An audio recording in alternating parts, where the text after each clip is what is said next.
Todo empezó a finales del 2016. La Embajada de Estados Unidos en Cuba operaba por primera vez en 54 años.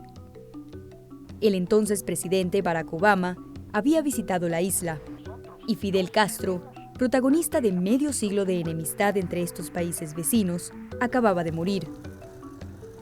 Para los recién llegados diplomáticos estadounidenses, era la oportunidad de ser protagonistas de un momento histórico. Una oportunidad que pronto se convertiría en una pesadilla cuando este extraño ruido empezó a molestarlos en sus casas y hoteles. Según los diplomáticos, el ruido les causó extraños síntomas como mareos, náuseas y pérdida de audición. Al menos 25 estadounidenses fueron diagnosticados con daños cerebrales similares a los que causaría un accidente automovilístico o una explosión. Cuando se hicieron públicos los presuntos ataques en 2017, Estados Unidos tenía ya un nuevo presidente. Sí, considero que Cuba es responsable. Es un ataque muy inusual, pero sí creo que Cuba es responsable. El entonces presidente Donald Trump ordenó la evacuación de la mayoría de sus diplomáticos en Cuba y expulsó a la delegación cubana de Washington, reversando bruscamente el progreso en las relaciones entre estos dos países. Reitero categóricamente que el gobierno cubano no tiene responsabilidad alguna en las afectaciones de salud reportadas por diplomáticos estadounidenses. Los cubanos insisten en que no tuvieron nada que ver. Iniciaron su propia investigación y sorprendentemente permitieron la visita de un equipo del FBI. Teorías iniciales sugirieron que podía tratarse de un arma sónica, pero esta fue descartada por el FBI. La agencia concluyó que las ondas de sonido imperceptibles al oído humano serían incapaces de causar síntomas como los de un traumatismo cerebral. Otros expertos propusieron una explicación aún más sorprendente, que no hubo ningún ataque, sino que se trató de un episodio de histeria colectiva, es decir, que los padecimientos de los diplomáticos tienen causas psicológicas y no físicas.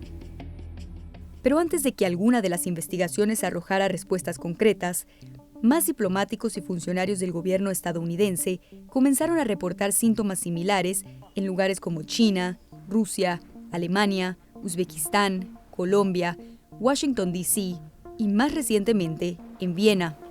En esta última ciudad han surgido más de una veintena de incidentes solo en 2021.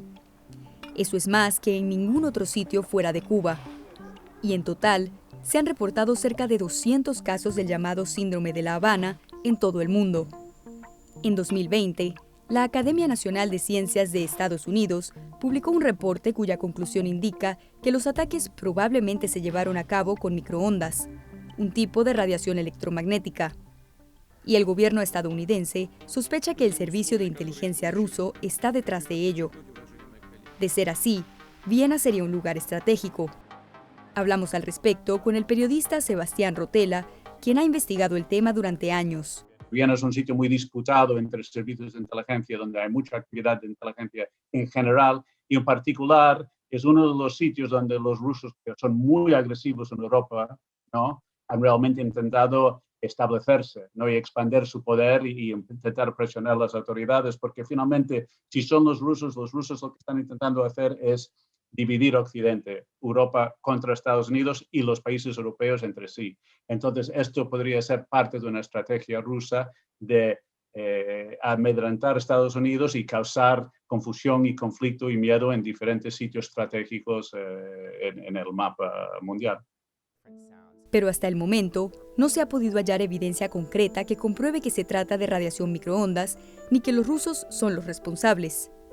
Y de haber sido ellos, quedarían otras interrogantes clave por responder.